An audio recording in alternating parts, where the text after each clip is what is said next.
Hello दोस्तों। आज हम मूल बुद्धि में उसके आगे लेके आए थे जो हमें महिला संबंधी अधिनियम चल रहा है। तो आज हम महिला संबंधी अधिनियम ख़त्म कर लेंगे। फिर आ जाएगा बाल संबंधी जो बालक संबंधी अधिनियम वो आएंगे। फिर अनुसूचित जात संबंधी अधिनियम जो हैं वो आएंगे। तो बालक अनुसूचित जात हम एक ही वीडियो में कर लेंगे। आज हम महिला वाला ख़त्म कर देंगे। थोड़ा लंबा चैप्टर था ये, तो इसलिए कई पार्ट लग रहे हैं, नहीं तो अदरवाइज ये ख़त्म हो जाता। फिर इसके बाद जो इस चैप्टर से क्वेश्चन पूछे गए हैं उन्हें देखेंगे। फिर चलिए स्टार्ट करते हैं। स्त्री अवशिष्ट रूपण प्रतिषेध अधिनियम 1986। स्त्री अवशिष्ट प्रतिषेध अधिनियम 1986 का विस्तार पूरे भारत में है। ठीक है। इस अधिनियम का उद्देश्य विज्ञापनों के माध्यम से अथवा प्रकाशनों, लेखों, रंगचित्रों, आकृतियों में अथवा अन्य तरीकों से स्त्रियों के अवशिष्ट रूपण को प्रतिषेध करना है। समझ गए?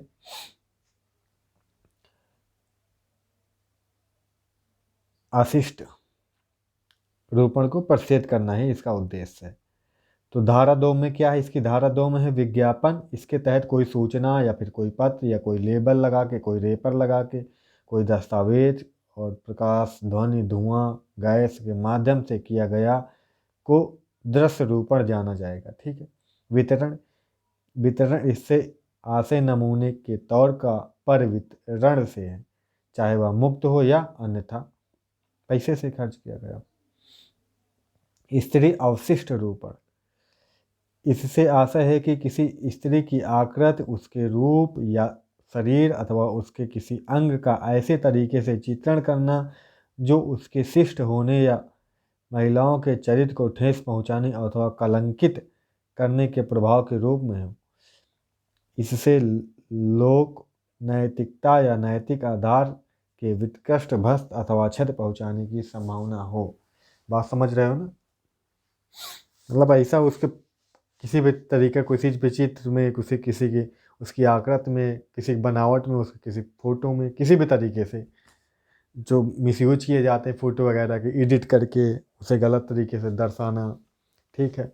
कपड़े फुल पहने हो, कपड़े कम दिखाना, या किसी जैसे साड़ी में कोई महिला हो, तो उसका सर ले जाके बिकनी में लगा दे जाके, इस तरीके से। लेबल का अर्थ है कोई लिखित, चिन्हित, मुद्रित, मोहर अथवा चित्रित कोई विषय वस्तु जो किसी पैकेट पर दिखाई देती है अथवा चिपकाई जाती है। बात समझ रही? लेबल मतलब जैसे कि बहुत सारे प्रोडक्ट होते हैं। अब जैसे प्रोडक्ट में किसी महिला ने उस तरह का नहीं बोला, आपने खुद की परमिशन नहीं दी कि इस तरह की मेरी फ़ोटो लगाओ। जैसे कंडोम का प्रचार सनी लियोनी करती हैं, सनी लियोनी को हटा के विद्या बालन को लगा दें। अब विद्या बालन इसके लिए राजी ना हो, मतलब विद्या बालन ने कोई परमिशन ली गई, कंपनी ने लिया ना, कुछ नहीं। तो क्या हुआ उस महिला के साथ? तो उसका लेबल लगा के बेचने लगे, तो भी गड़बड़ हो जाएगा। जैसे कंडोम में सनी लियोनी बनी होती है। पैकेज, इससे आशा की कार्टून, बॉक्स, टिन अथवा कोई पात्र। पैकेज मतलब समझते हो। धारा 3 स्त्री के अशिष्ट रूपण से संबंधित विज्ञापनों पर प्रतिषेध। इसके अनुसार कोई व्यक्ति किसी ऐसे विज्ञापन या प्रकाशन न तो करेगा न कराएगा जिससे प्रकाशन अथवा प्रदर्शन की व्यवस्था नहीं करेगा, जिससे उसे भाग नहीं लेगा, जिससे स्त्री का अवशिष्ट रूपण अंतर्निहित। ठीक। इस तरह कोई कृत्य कोई नहीं करेगा। ठीक। जिसमें स्त्री का अवशिष्ट रूपण मतलब मैंने अभी बताया था ना, अवशिष्ट रूपण मतलब ये यहाँ पे समझाया मैंने, उसके चरित्र को जो कलंकित करे। ठीक है। उसके चरित्र को जो ठेस पहुंचाए, ऐसा कोई काम। धारा 4 के अंतर्गत इस बात का उल्लेख है कि कोई व्यक्ति ऐसी पुस्तक, कागज, पत्र, स्लाइड, पुस्तिका, लेख, चित्र, फिल्म, रंगचित्र, फोटो चित्रण, रूपण या आकृति का जिसमें स्त्रियों का किसी रूप में अशिष्ट रूपण निहित है, उसका ना तो उत्पादन करेगा, ना ही उत्पादन करवाएगा, और ना ही विक्रय करेगा, ना भाड़े पर देगा। आप समझ रहे हो ना? कोई स्लाइड हो, कुछ भी हो, कोई भी उस तरह का फिल्म वगैरह कुछ भी नहीं बनाएगा। यानी कि पुराने के अभी जो वीडियो वगैरह बनते हैं, अगर कोई बना ले रहा गलती से, चोरी से, ठीक है, मान लो कहीं पब्लिक प्लेस पर कोई संबंध बना रहा, कहीं पर भी, कहीं पब्लिक प्लेस छोड़ो, कहीं पर भी गुप्त बना रहा, तो अगर आप उसका कुछ वीडियो बना के बेच रहे हैं या फिर कुछ भी कर रहे हैं, तो ये सब भी क्राइम है कुल मिला के। वितरण नहीं करेगा, परिचालित नहीं करेगा अथवा डाक द्वारा नहीं भेजेगा, कहीं भेज भी नहीं सकता, कुछ भी नहीं करेगा। किंतु यदि कार्य विज्ञापन, कला, साहित्य एवं शिक्षा के लिए हो तो अथवा सद्भाव पूर्वक धार्मिक प्रयोजन से संबंधित हो तो युवा अवशिष्ट रूपण या दोषी नहीं माना जाएगा। बात समझ रहे हो? अगर ऐसे उद्देश्य है तो कोई दिक्कत नहीं है। ठीक है। धारा 5 प्रवेश करने और तलाशी लेने की शक्तियाँ के अनुसार राज्य सरकार द्वारा अधिकृत कोई राजपत्रित अधिकारी अदृश्य रूपण से संबंधित किए जाने वाले स्थान में या पर प्रवेश कर तलाशी ले सकता है। किसी दस्तावेज, रजिस्टर अन्यथा अन्य कोई भौतिक वस्तु पदार्थ जिसे साक्ष्य के रूप में न्यायालय में प्रयुक्त करने के योग्य हो उसे जब्त कर सकेगा। ठीक है। किंतु पुस्तक, लेखा, फिल्म, फोटो चित्र, रूपण आदि को अपने कब्जे में ले सकेगा। ठीक है। किंतु राजपत्रित अधिकारी बिना वारंट के किसी निवास गृह में प्रवेश नहीं करेगा। समझ रहे हैं? अधिनियम की धारा 6 के अनुसार इस अधिनियम के उपबंधों के उल्लंघन करने वाले व्यक्ति को प्रथम दोष सिद्ध पर 2 वर्ष के कठोर या फिर सादा मतलब सामान्य कारावास और 2000 तक का जुर्माने से दंडित किया जाएगा। द्वितीय व पाश्चात्यवर्ती दोष सिद्ध पर 6 माह से 5 वर्ष तक का कारावास और 10,000 से 1,00,000 तक का जुर्माना। धारा 7 कंपनियों द्वारा अपराध किया जा रहा था। इसके अनुसार यदि किसी कंपनी द्वारा अपराध किया जाता है तो कंपनी तथा उसके स्वामी दोनों उत्तरदायी होंगे। ठीक है। यदि कंपनी द्वारा अपराध किसी निदेशक, प्रबंधक, सचिव आदि की उपेक्षा के कारण हुआ है तो केवल यही व्यक्ति उत्तरदायी होंगे। ठीक। अधिनियम की धारा 8 के अनुसार इस अधिनियम के अधीन किया गया अपराध जमानती और संज्ञेय होगा, अर्थात इसमें जमानत मिल जाएगी अगर ऐसा कुछ हो रहा तो। अधिनियम की धारा 9 के तहत केंद्र सरकार, राज्य सरकार या उसके अधिकारी द्वारा सद्भाव पूर्वक किए जाने वाले कार्यों के विरुद्ध मुकदमा या कार्रवाई नहीं की जाएगी। ठीक है। धारा 10 के तहत केंद्र सरकार इस अधिनियम के प्रावधानों को लागू करने के लिए नियम बना सकती है। ये अधिनियम की बातें थी मेन ये हो जाती ही खत्म। अगला है राष्ट्रीय महिला आयोग अधिनियम 1990 या 1990 से ही भारत में लागू किया गया। तो प्रभावी कब से हुआ? 31 जनवरी 1992 से प्रभावी है। कुल 5 अध्याय 17 धाराएं हैं। इसमें कुल 5 अध्याय और 17 धाराएं हैं। धारा 3 के अंतर्गत राष्ट्रीय महिला आयोग के गठन का प्रावधान है। राष्ट्रीय महिला आयोग के कुल 7 अध्यक्ष सहित सदस्य होते हैं। कुल कितने सदस्य होते हैं? 7 अध्यक्ष सहित, यानी 6 सदस्य, 1 अध्यक्ष होता है। 6 + 7 होते हैं। आयोग में अनुसूचित जात और अनुसूचित जनजाति के व्यक्तियों में से 1 सदस्य होगा, यानी अनुसूचित जात और अनुसूचित जनजातियों में से 1 सदस्य जरूर होगा। अच्छा। धारा 4 के अंतर्गत आयोग के अध्यक्ष एवं सदस्यों के कार्यकाल का प्रावधान है, जिसके अनुसार अध्यक्ष एवं प्रत्येक सदस्य का कार्यकाल 3 वर्ष का होगा। अधिनियम की धारा 10 के अंतर्गत राष्ट्रीय महिला आयोग के प्रमुख कार्य निम्नलिखित हैं। कौन से कार्य निम्नलिखित? आइए देख लेते हैं। भारतीय संविधान द्वारा प्रदत्त अधिकारों व अन्य कानूनों के तहत महिला से संबंधित विषयों का अन्वेषण व परीक्षण करना, संविधान तथा अन्य कोई विधि के अंतर्गत महिलाओं को प्रभावित करने वाले उपबंधों का समय समय पर पुनर्विलोकन करना एवं आवश्यक संशोधनों की सिफारिश करना, प्रतिवर्ष केंद्र सरकार को प्रतिवेदन देना, महिलाओं के अधिकारों का अतिक्रमण करने वाले संविधान एवं कानूनों के बंधों के विरुद्ध उचित प्राधिकारी के समक्ष आवाज़ उठाना, केंद्र एवं राज्य के अधीन महिलाओं के विकास की प्रगति का मूल्यांकन करना, महिलाओं के अधिकारों के हनन संबंधी शिकायतों की परीक्षा करना व स्वतः संज्ञान लेना। समझ रहे हो ना? महिलाओं के समुचित सामाजिक आर्थिक विकास की योजना में भाग लेना तथा उस पर आवश्यक सुझाव देना, जेल सुधार गृह, महिलाओं को अभिरक्षा में रखे जाने वाले स्थान या महिला संस्थान का निरीक्षण करना या करवाना, महिलाओं के कार्य करने में उत्पन्न होने वाली समस्याओं व कठिनाइयों के संबंध में समय समय पर प्रतिवेदन देना आदि। अधिनियम की धारा 13 के तहत आयोग अपनी वार्षिक प्रतिवेदन भेजती है, जिसे संसद के पलट रखा जाता है। ठीक है, इतने उद्देश्य थे इसके। अगला है घरेलू हिंसा से महिलाओं का संरक्षण अधिनियम 2005। घरेलू हिंसा से महिलाओं का संरक्षण अधिनियम 2005 का विस्तार सब पूरे भारत पर अर्थात ये लागू है। इस अधिनियम को 13 दिसंबर 1905 में राष्ट्रपति द्वारा स्वीकृत किए गए और 26 अक्टूबर 2006 से यह लागू है। इसमें 5 अध्याय 37 धाराएं हैं। धारा के अंतर्गत कुछ परिभाषाएं हैं, जैसे व्यथित व्यक्ति। इससे आशय ऐसे पीड़ित महिला से है जो प्रत्यर्थी रिस्पोंडेंट की घरेलू नातेदारी में है अथवा रही है। ठीक है, प्रत्यर्थी क्या होता है? इससे आशय किसी व्यक्ति पुरुष से है जो व्यथित व्यक्ति की घरेलू नातेदारी में है या रहा है, या तथा उसके विरुद्ध व्यथित व्यक्ति द्वारा इस अधिनियम के अंदर किसी अनुतोष की मांग की गई।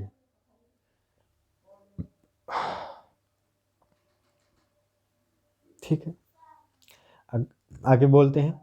घरेलू घटना रिपोर्ट, इससे आशय उस रिपोर्ट से है जो किसी पीड़ित व्यक्ति से घरेलू हिंसा की किसी शिकायत पर परिवाद के रूप में प्राप्त हुई है, कंप्लेंट। अच्छा, ठीक है, घरेलू हिंसा किसी भी व्यक्ति द्वारा प्राप्त हुई हो, किसी पीड़ित व्यक्ति द्वारा घरेलू हिंसा के रूप में, तो घरेलू घटना रिपोर्ट इसी को बोलेंगे। घरेलू नातेदारी क्या है? इसके अंतर्गत उन व्यक्तियों को शामिल किया जाता है जो साझी गृहस्थी में एक साथ रहते थे अथवा किसी समय में एक साथ रह चुके हैं और वे समरसता विवाह द्वारा अथवा विवाह दत्तक ग्रहणी के प्रकृति की किसी नातेदारी द्वारा संबंधित है। मौद्रिक अनुतोष, मॉनेटरी रिलीफ क्या होता है? इससे आशय है ऐसे प्रतिकर से है जिससे न्यायालय द्वारा मामले की सुनवाई के दौरान घरेलू हिंसा से पीड़ित व्यक्ति को देने का आदेश प्रत्यर्थी को दिया जाता है। साक्षी गृहस्थी कौन है? यह ऐसा गृहस्थी है जहां पीड़ित व्यक्ति गृहस्थनी रहती है अथवा किसी घरेलू नातेदार या उससे मतलब कोई जो भी साक्षी गवाह के रूप में हो, जैसे कि मेरी बीवी है, मैं अपनी बीवी को मारता हूँ, मेरा भाई है वो साक्षी बन जाए इस बात का। ठीक है, समझ रहे हो ना? आश्रय गृह क्या हो गया? आश्रय गृह यह वह गृह है जिसमें राज्य सरकार द्वारा अधिनियम के प्रयोजन के रूप आश्रय गृह के रूप में घोषित किया जाता है। प्रयोजनों के लिए। ठीक है, सॉरी भैया। अगला है आश्रय गृह, समझ गए? राज्य सरकार द्वारा ये घोषित किया जाएगा, मतलब जैसे को मेरी बेबी है शिकायत करे तो उसे यहाँ पे न रख के कहीं न हो जुगाड़, तो राज्य सरकार द्वारा कहीं कि कोई गृह प्रवेश करा दिया जाए, मतलब कहीं पर रख दिया जाए, तो वही होगा क्या? आश्रय देना ना, जिस घर में आश्रय दिया जाए उसे मजिस्ट्रेट। इससे आशय ऐसे मजिस्ट्रेट जो घरेलू हिंसा के क्षेत्र में दीवानी न्यायालय अथवा प्रथम वर्ग न्यायिक मजिस्ट्रेट अथवा महानगर मजिस्ट्रेट हो। ठीक, धारा 3 में घरेलू हिंसा की परिभाषा है। इस अधिनियम के तहत प्रत्यर्थी वही है, जैसे मेरी बीबी प्रताड़ित है ना, घरेलू हिंसा, तो वही है प्रत्यर्थी, मेरी बीबी है। कोई कार्य अथवा या लोप अथवा किसी व्यक्ति का कार्य का करना या आचरण करना घरेलू हिंसा गठित करेगा यदि वह व्यथित व्यक्ति को शारीरिक या मानसिक कोई क्षति पहुंचाता है अथवा संकट में डालता है, दहेज के लिए उत्पीड़ित करता है, पीड़ित व्यक्ति उसके संबंधित अन्य आचरण द्वारा धमकी या प्रभाव डालता है। ठीक है, शारीरिक क्षति पहुंचाए, मारे पीटे तो भी, जैसे मैं ही नहीं, मेरा भाई करे, कोई भी करे, बेटा ही मारे मम्मी को, ठीक है, मेरे उसके ससुर जी मारे, उसकी सास मारे, कोई भी ऐसा कुछ करे, वो सब घरेलू हिंसा में ही आएगा। धारा 4 के तहत कोई व्यक्ति जिसके पास विश्वास करने का कोई ऐसा कारण है कि घरेलू हिंसा का कोई कार्य हो चुका है या हो रहा है या किए जाने की संभावना है, तो वह संबंधित अधिकारियों को इसके बारे में सूचित कर सकता है। जिस व्यक्ति द्वारा भाव से ऐसी सूचना दी जाती है उस पर सूचना के सत्य नहीं होने पर किसी प्रकार की सिविल या दंडिक कार्रवाई नहीं की जाएगी। मान लो मैंने सूचना दी, मुझे लगा कि हाँ वहाँ पे वो उसको बीवी को मारेंगे, आज मैंने सूचना दे दी, मान लो मारे नहीं हैं, गलत हो गई मेरी सूचना, तो क्या मुझे सज़ा मिलेगी? नहीं मिलेगी, कोई दिक्कत नहीं, कुछ नहीं होगा। किसी पुलिस अधिकारी, संरक्षण अधिकारी, सेवा प्रदाता या मजिस्ट्रेट को जब घरेलू हिंसा संबंधी रिपोर्ट प्राप्त होती है तो निम्न प्रकार जानकारी पीड़ित को देगा। संरक्षण अधिकारी की सेवाओं की उपलब्धता की निःशुल्क विधिक सेवा की, सेवा प्रदाताओं की सेवाओं की उपलब्धता की, संरक्षण, अभिरक्षा, आर्थिक सहायता, निवास, प्रतिकर अथवा उक्त में से एक से अधिक के आदेश की, भारतीय दंड संहिता की धारा 498 का के अंतर्गत परिवाद दायर करने की अर्थात कंप्लेंट दायर करने की। धारा 6 आश्रय गृह से का कर्तव्य क्या होगा। यदि किसी व्यक्ति अथवा उसकी ओर से संरक्षण अधिकारी अथवा कोई सेवा प्रदाता किसी आश्रय गृह के भार साधक व्यक्ति को आश्रय प्रदान करने का अनुरोध करता है तो उसे आश्रय गृह में उपलब्ध कराएगा। ठीक है। धारा 7 के तहत चिकित्सीय सुविधा से भार साधक व्यक्ति से चिकित्सीय सुविधाओं के कर्तव्य की अपेक्षा की गई है। अधिनियम धारा 8 के तहत राज्य सरकार द्वारा प्रत्येक जिले में जितना वह आवश्यक समझे उतने संरक्षण अधिकारी नियुक्त किए जाएंगे तथा यथासंभव संरक्षण अधिकारी महिलाएं होंगी। ठीक है। धारा 9 के अनुसार कर्तव्य कार्य हैं अधिकारियों के। अधिनियम के तहत किसी मजिस्ट्रेट के कार्यों में सहायता करना, मजिस्ट्रेट को घरेलू हिंसा की शिकायत पर रिपोर्ट करना,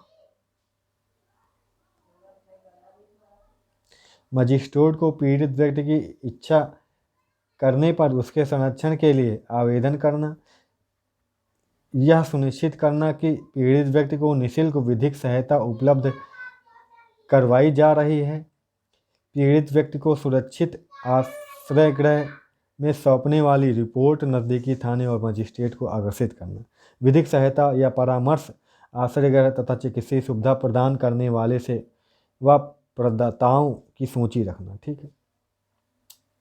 इतने काम अधिकारियों के। धारा 10 के तहत ऐसे स्वैच्छिक संगठन अथवा कंपनी जो महिलाओं के अधिकारों एवं हितों की सुरक्षा करती हो राज्य सरकार के पास एक सेवा प्रदाता के रूप में पंजीयन कराई जाएगी। ठीक है। धारा 11 सरकार के कर्तव्य के अनुसार केंद्र सरकार एवं प्रत्येक राज्य सरकार निम्नलिखित कर्तव्य सुनिश्चित होंगे, उपाय करेगी। अच्छा, अधिनियम के उपबंधों का नियमित अंतराल पर लोक media, radio, TV, print media जो भी हैं, प्रिंट मीडिया है, पेपर वगैरह द्वारा व्यापक प्रचार किया जाएगा। ठीक है। केंद्र सरकार द्वारा एवं राज्य सरकार के अधिकारियों से पुलिस अधिकारी और न्यायिक सेवाओं के सदस्य शामिल हैं जो इस अधिनियम के तहत समय समय पर निरीक्षण दिया जाएगा। धारा 12 मजिस्ट्रेट के आवेदन, मजिस्ट्रेट के पास घरेलू हिंसा के लिए एक अथवा अधिक अनुतोष प्राप्त करने के लिए आवेदन किया जा सकता है। मजिस्ट्रेट आवेदन मिलने के पश्चात पहली सुनवाई की तारीख निर्धारित करेगा जो आवेदन प्राप्त की तिथि के 3 दिन से अधिक नहीं होगी। आवेदन आज प्राप्त होगा, 3 दिन से ज़्यादा नहीं हो सकता, 3 दिन में सुनवाई करनी ही करनी है। अधिनियम के तहत दिए गए प्रत्येक आवेदन को मजिस्ट्रेट प्रथम सुनवाई की तिथि से 60 दिन के अंदर निपटाने का प्रयास करेगा। अगर प्रथम सुनवाई हुई तो उसमें 60 दिन में वो केस पूरा निपटाए, वो पूरा मामला। संरक्षण अधिकारी को सुनवाई की तिथि की सूचना दी जाएगी। सूचना प्राप्त की तिथि से 2 दिन के अंदर या ऐसे युक्त समय के अंदर जो मजिस्ट्रेट द्वारा निर्धारित हो प्रत्यर्थी पर कार्रवाई करवाएगा। ठीक है। अगला धारा 16 के अंतर्गत कोई पक्षकार कार्यवाही को बंद कमरे में सुनने की इच्छा व्यक्त करता है तो मजिस्ट्रेट को उचित लगने पर ऐसा आदेश दे सकता है। ठीक है। धारा 18 के तहत मजिस्ट्रेट संरक्षण का आदेश दे सकता है और वह पीड़ित व्यक्ति के पक्ष में या प्रत्यार्थी को निम्नलिखित प्रसिद्ध कर सकता है। पीड़ित व्यक्ति को के नियोजन के स्थान में प्रवेश करना, घरेलू हिंसा के किसी कार्य को रोकना, घरेलू हिंसा कार्य को कारित करने से सहायता या दुष्प्रेरण करना, पीड़ित से संपर्क साधने का प्रयास करना आदि। धारा 20 धनी अनुतोष, इसके तहत मजिस्ट्रेट घरेलू हिंसा के मामले के संबंध में प्रत्येक को धनी अनुतोष रिलीफ संध्याय करने के निम्नलिखित आदेश पारित करेगा। उपार्जनों की हानि, चिकित्सीय व्यय, पीड़ित के साथ यदि उसकी कोई संतान हो तो उसके लिए भरण पोषण, भरण पोषण हेतु राशि को एक मुफ्त अथवा मानसिक आधार पर देने का आदेश दिया जा सकता है। ठीक है। धारा 22 प्रतिकार आदेश। इसके तहत अन्य अनुतोष के अलावा मजिस्ट्रेट किसी पीड़ित व्यक्ति के द्वारा आवेदन किए जाने की स्थिति में प्रत्यर्थी को घरेलू हिंसा की उसके कार्यों और मानसिक यातना और भावनात्मक पीड़ा आदि जातियों के लिए प्रतिकार और नुकसानी देने का आदेश दे सकता है। ठीक है। धारा 23 के तहत मजिस्ट्रेट अंतरिम और एक पक्षीय आदेश पारित कर सकता है। ठीक है। विचारण घरेलू हिंसा के संबंधित मामले में प्रथम वर्ग न्यायिक मजिस्ट्रेट अथवा महानगर पंचायत में विचारण शक्ति प्राप्त है, वो विचार कर सकते हैं। ठीक है। कोई भी आदेश जो भी दिया जाएगा परिवर्तनीय होगा पूरे भारत में। धारा 29 अपील। मजिस्ट्रेट द्वारा दिए गए आदेश अर्थात जिस तिथि को आदेश दिया गया है उस तिथि से 30 दिन के अंदर इसके विरुद्ध सेशन न्यायालय में अपील की जा सकती है। ठीक है।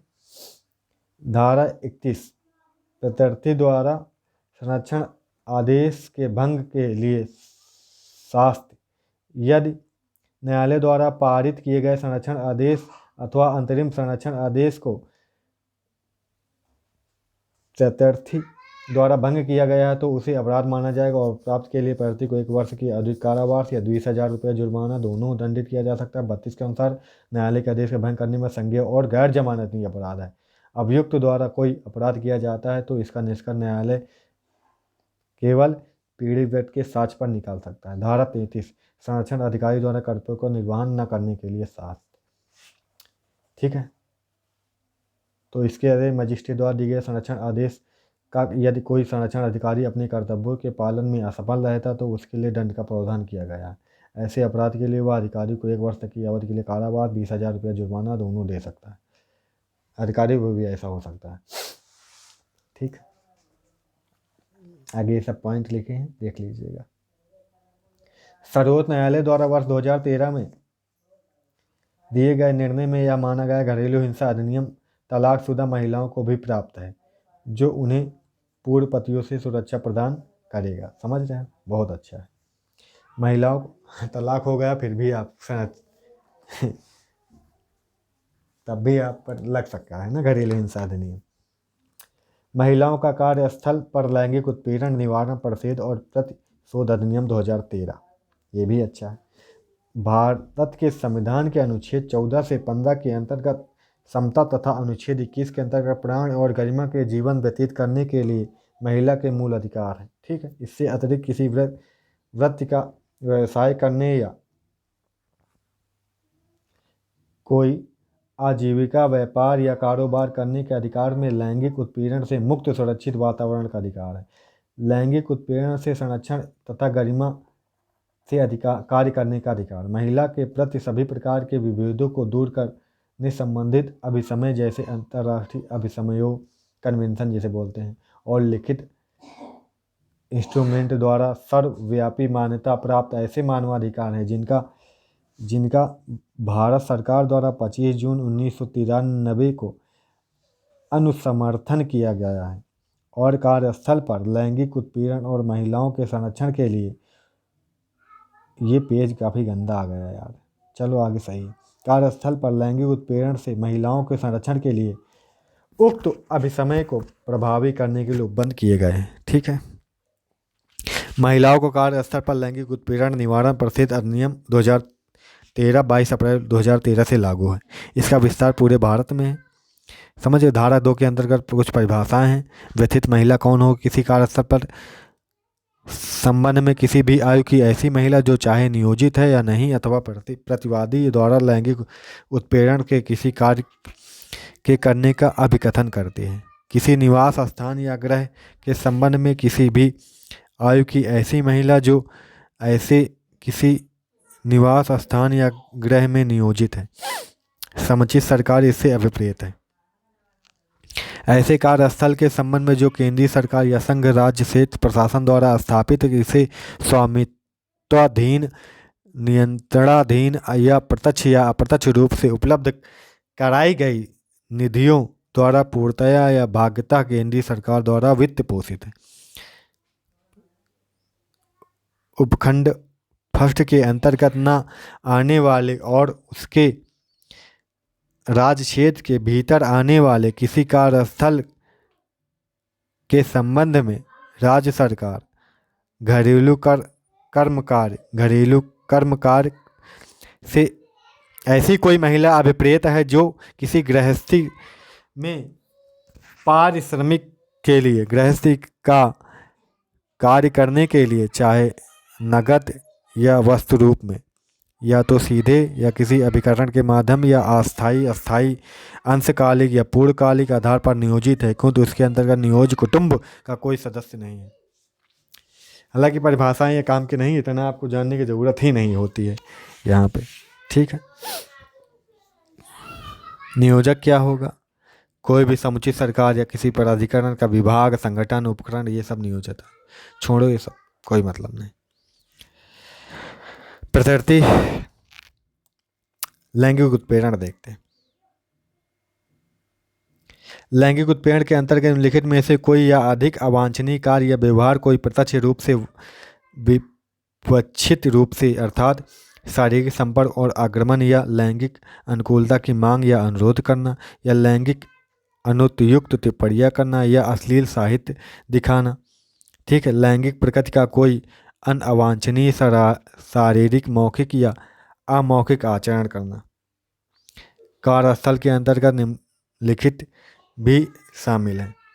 कोई ऐसा विभाग, संगठन, उपक्रम,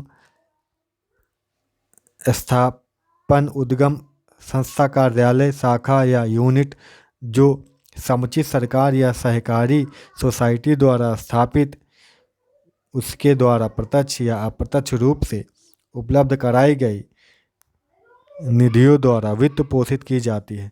कोई प्राइवेट सेक्टर, संगठन या किसी प्राइवेट उद्यम, उपक्रम या संस्था, सोसाइटी, न्यास, गैर सरकारी संगठन, यूनिट, सेवा प्रदाता जो वाणिज्य, अरे ये सब छोड़ो। लैंगिक उत्पीड़न का निवारण।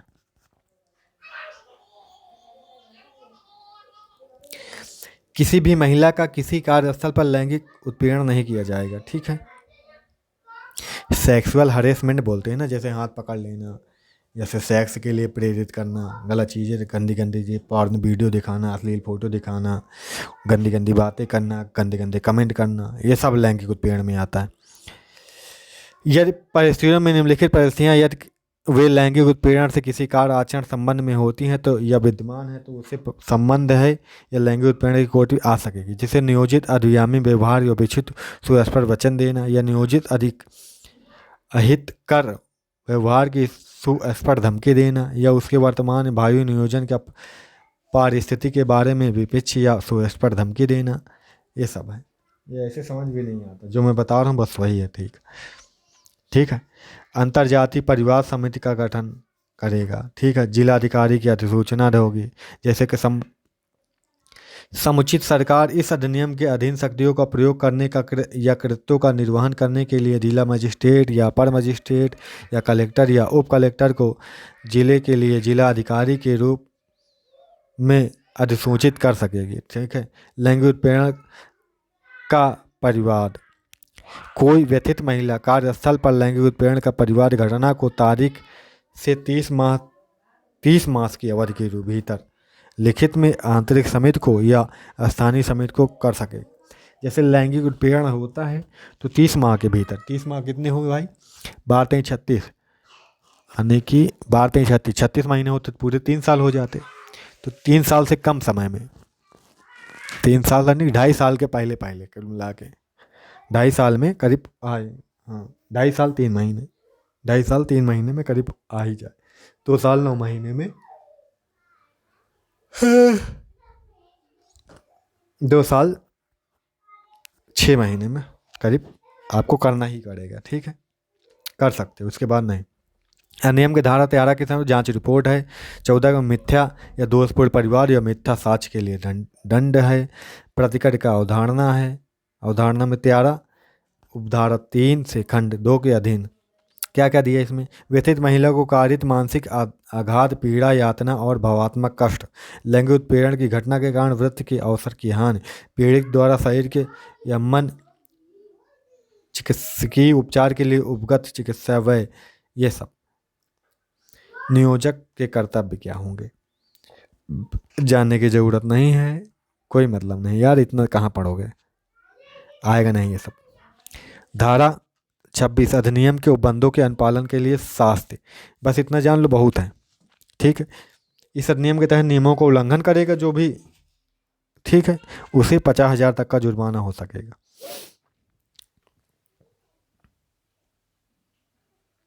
अगला है मुस्लिम महिला विवाह अधिकार संरक्षण अधिनियम 2019। मुस्लिम महिला विवाह संरक्षण अधिनियम जब वो खत्म हुआ है ना, ट्रिपल तलाक, तब ये आया है। 3 तलाक कानून भी कहा जाता है, इसे क्या कहा जाता है बोलचाल में? 3 तलाक कानून कहा जाता है। मुस्लिम महिला विवाह अधिकार संरक्षण अधिनियम 2019 ने वर्ष 2019 से विधिक कानून का रूप धारण किया है, जबकि यह कानून 19 सितंबर 2018 से प्रभावी माना गया है। उल्लेखनीय है कि केंद्रीय मंत्रिमंडल द्वारा 19 सितंबर 2018 को तत्काल 3 तलाक को दंडनीय अपराध घोषित करने के लिए एक अध्यादेश को स्वीकृति दी थी। इसके पश्चात इसके लिए फरवरी 2019 में अध्यादेश जारी किए गए थे। मुस्लिम महिला विवाह संरक्षण विधेयक 2019 लोकसभा द्वारा 25 जुलाई 2019 को, राज्यसभा द्वारा 30 जुलाई 2019 को पारित किया गया। अच्छा, धारा 2 के अंतर्गत इलेक्ट्रॉनिक रूप, यहाँ इलेक्ट्रॉनिक रूप का आशय है कि जो सूचना प्रौद्योगिकी अधिनियम 2000 धारा की 2 की उपधारा 1 के खंड द में है, वही चीज़ है। ठीक, अरे इलेक्ट्रॉनिक जो भी मीडियम, मोबाइल फ़ोन कुछ भी होगा यार, इलेक्ट्रॉनिक कैमरा वगैरह जो भी, सब इलेक्ट्रॉनिक। ठीक है, तालाक से अभिप्रेत तालाक ए विद्दत या तालाक के किसी अन्य समान रूप से जिसका प्रभाव किसी मुस्लिम पति द्वारा घोषित तुरंत और अप्रतिसंहरणीय विवाह पर विच्छेद है। मजिस्ट्रेट के दंड प्रक्रिया संहिता 1973 के अधीन उस क्षेत्र में जहां विवाहित मुस्लिम महिला निवास करती है, अधिकारिता का प्रयोग करने वाला प्रथम श्रेणी न्यायिक मजिस्ट्रेट अभिप्रेत है। ठीक है, धारा 3 तलाक की घोषणा का शून्य और अवैध होना, किसी मुस्लिम पति द्वारा उसके सॉरी माइक नीचे गिर गया।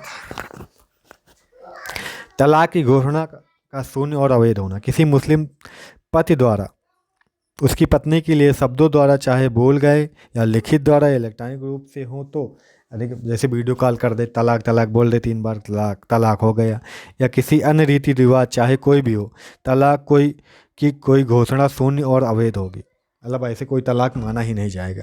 धारा 4 के अनुसार यदि कोई मुस्लिम पति जो अपनी पत्नी को धारा 3 के निर्दिष्ट रीति के तलाक की घोषणा करता तो वह 3 वर्ष तक की अवधि के लिए दंडनीय होगा और जुर्माने का भी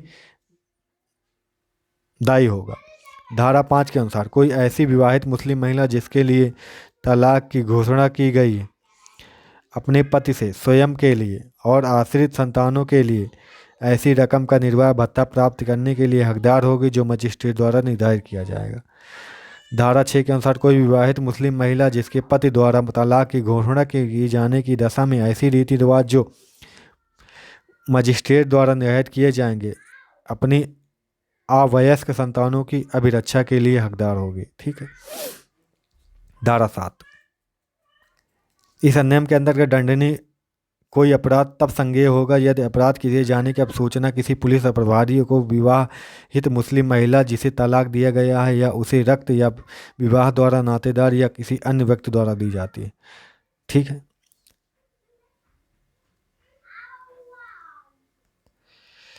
अगला,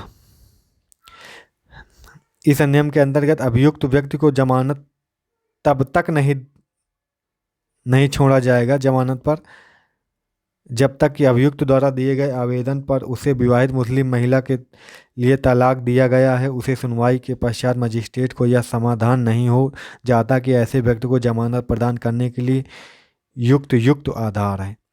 समझ रहे हैं, मतलब ऐसे जमानत भी नहीं मिलेगी इसमें। ठीक है, जब मजिस्ट्रेट को लगेगा हाँ ठीक है कोई दिक्कत नहीं, तब छोड़ देगा। तो ये खत्म हो जाता है, महिला संबंधी जितने भी अधिनियम थे खत्म हो जाते हैं। बाल संरक्षण संबंधी अधिनियम जो भी हैं, ठीक है, बाल को संबंधित ये अगले वीडियो में देखेंगे। बाल को संबंधित, अनुसूचित जातियों संबंधित ये अगले वीडियो में देख लेंगे टोटल। तो ये चैप्टर अगले वीडियो में ख़त्म कर देंगे। ठीक है, आशा करते समझ आया होगा, अच्छा लगा होगा। पहली दफ़ा आए थे, देखे थे पूरा वीडियो, तो बहुत बहुत धन्यवाद। चैनल सब्सक्राइब कर लेना, बेल आइकन प्रेस कर लेना। मिलेंगे अगली वीडियो में। Thank you so much.